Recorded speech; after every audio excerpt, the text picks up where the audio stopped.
You're surrounded by some large gray thing. I don't know what this possibly is, some kind of Stargate or something.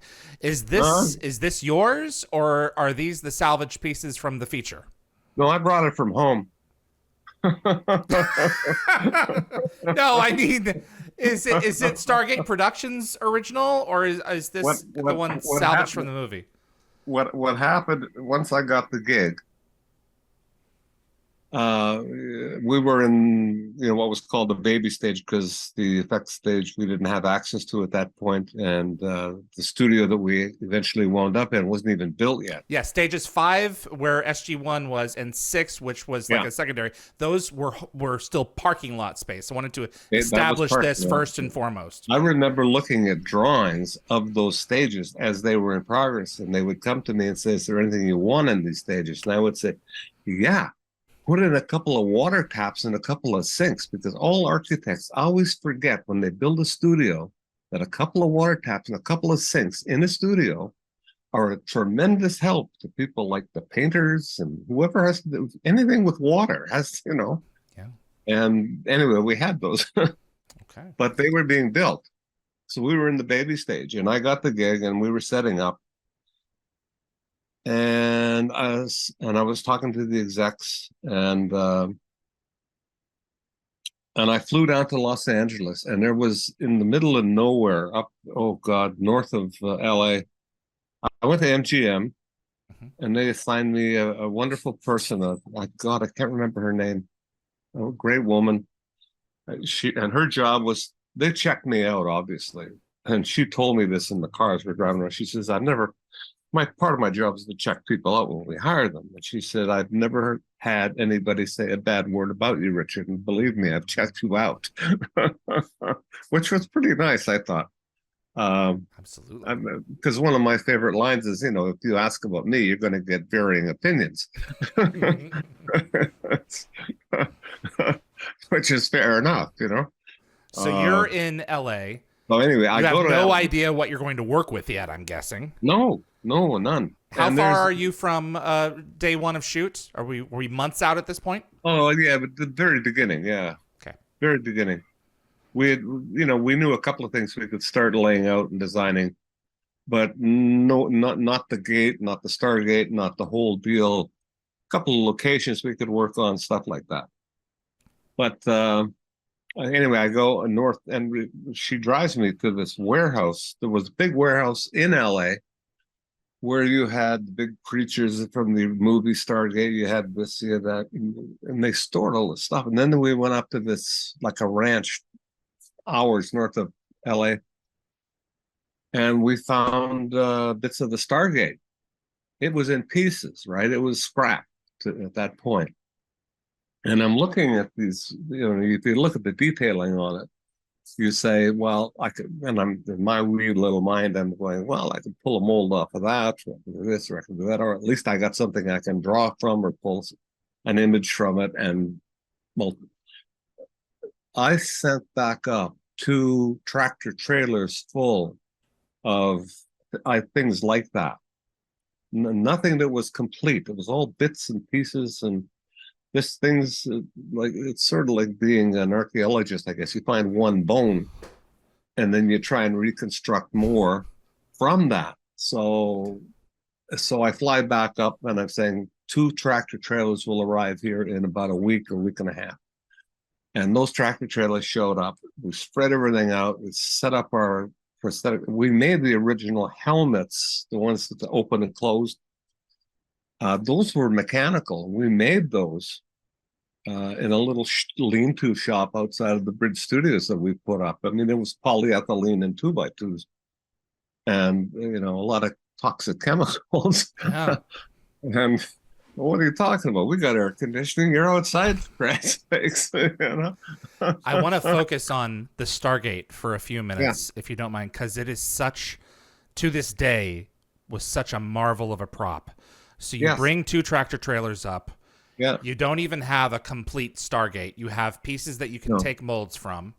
Yeah. I think when the wider shot of the film, when it is spinning, I think that, I mean, they've got someone doing something with it they faked a lot of those spinning shots and with the chevrons and everything else. What you ended up with, you did not fake that. No. Tell me about the process that you went Well, through I to mentioned make Tom such Wells. an amazing prop. I mentioned Tom Wells' name as the construction coordinator, and he had a great guy working with him called Jan Kabilka. And these two guys were like yin and yang. They were great, right? One complimented the other so much, and Jan was totally into engineering and stuff. So they said, and I said, this thing has to work every goddamn time during the show for one show. Not only that, we are up to 44 episodes. Okay, so this thing's don't mess this up here. Don't fuck around. Tom found a place, I think it was in Seattle or someplace just across the border, and he had a 20-foot gear made. One gear. Okay. And the shipping in this thing was unbelievably difficult. And it was just the biggest pain in the ass to try and get this thing to Canada. Now, I told you the stage was still being built, right? So the elephant doors are only a certain size. So there I am measuring off a drawing the angle on the diagonal on the elephant door to make sure, and I have to be careful of the thickness of the gear so it goes into the set. Because I don't think they'd like it if I'm saying you have to take out part of this wall, which is a concrete wall. And that was the beginning of it. That gear, it was so precise, and it was machined, and it was like a gear in your transmission. It never failed. So that gear was created for the show. Yes. Yeah. It cost a lot of money, and people looked at me sideways, and I said, you watch. It'll pay.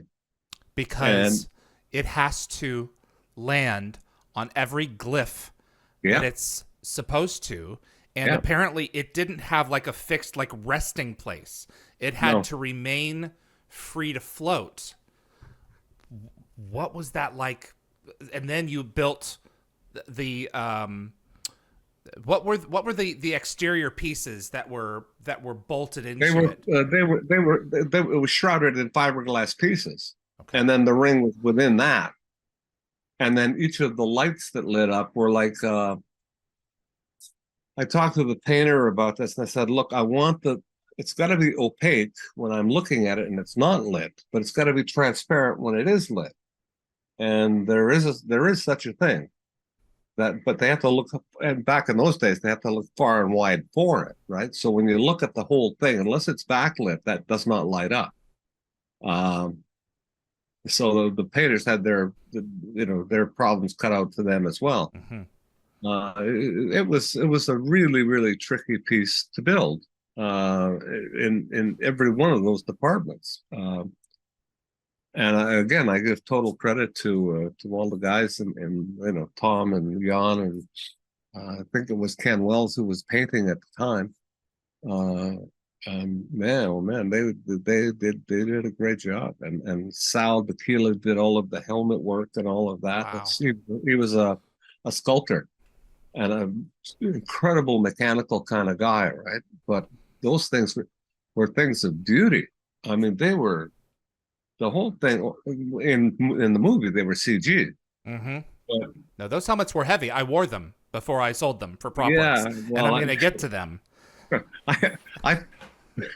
I put one of those on one day, and I'm claustrophobic. Okay, I'm claustrophobic enough. I don't like hugs. Maybe I'll shake your hand, but that's no touchy feely shit. I put one on, and I couldn't get it off. And I'm running around. I'm in the art department, and I'm going, Richard, get this goddamn thing off me right now. Oh, man. They're all trying to yank it off my head. Jeez. Hold my ears, up to here. Boy, did you learn your lesson. I never tried. Never did that again. In the film, there are several, and I've been dying to ask you this for years. There are several elements in the film that are not consistent from the series. Yeah. Like you've already said, the chevrons were lit red. In the film, it was solid naquadah in universe. Yeah. The glyphs were depressed in the movie version. In this version, they were raised on top. Yeah. Yeah. Were these changes deliberate changes? Were they of like, okay, let's do it this way because this looks better, or were they changes of design? I imagine the red glow was a change of that would look better for the screen. It looked better for the screen. That was one thing. Okay. The glyphs themselves came down to, well, what would look better for one thing, and Yeah. I would prefer that a shadow was cast on the glyphs, which means you raise them, as opposed to indent them. And so it worked on that level for me visually, and then also it worked in the manufacturing of them because it was easier to do it as an applique rather than the other way around. So it was win-win, and I went, yeah, we'll do that. I'll explain it later. Don't worry about it. Did you ever have problems with that gate? Was there ever like No. did you ever have to shut down for maintenance issues? No, Wow. never. What Never. a And marvel. even after I left, it worked perfectly. It was, it just worked.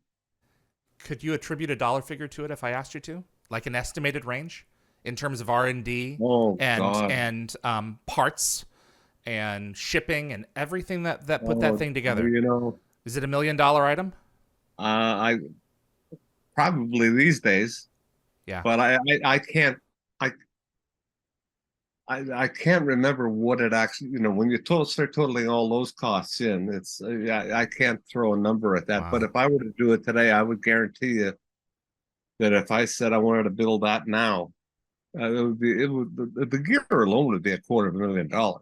Wow. And that's just the cost. That's the price of poker today, Yeah. It's And, a marvel that you made that, and I can't remember who said it, but it never missed a glyph. Never. And you guys had to they locked it a lot, and when it went Yeah. around, it was cool. Yeah. So. I know. It was, you spend the money where you got to make those decisions early on, and usually you're by yourself when you have to make that call. Yep. And you say, well, I'm going to roll the dice, or you want to do it this way? I don't want to make a mistake now. We've come too close, and I'm not going to blow it now. And now, everyone who's listening in, picture all that we've said, and now we're a few episodes into the show, and you get to take it all apart and do it again. Do you remember this? What, the fire?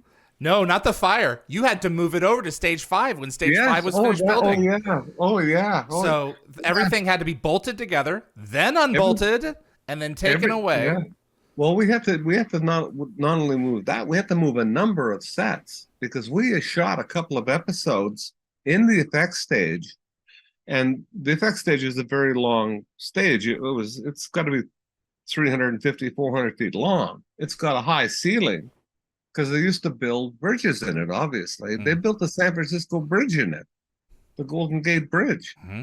That's a good trivia question. That's why it's called the Bridge Studios. That's where Golden Gate was built in the effects stage. Yeah, exactly. And so we had to move all kinds of other sets as well. But the big thing with me was this goddamn thing better fit through that door. Yeah. Yeah. And it did. Wow. Boy, I'll tell you, the champagne was flowing that night. Guys, wait until I'm there before you move this one. I just want to watch it personally I when you take it out the door. Yeah. Jeez. Yeah, it was like that. Here, I'll help you. Yeah. Thanks for watching this clip from Dial the Gate. You can find the full live stream shows on our YouTube channel or visit dialthegate.com for the complete schedule. See you on the other side.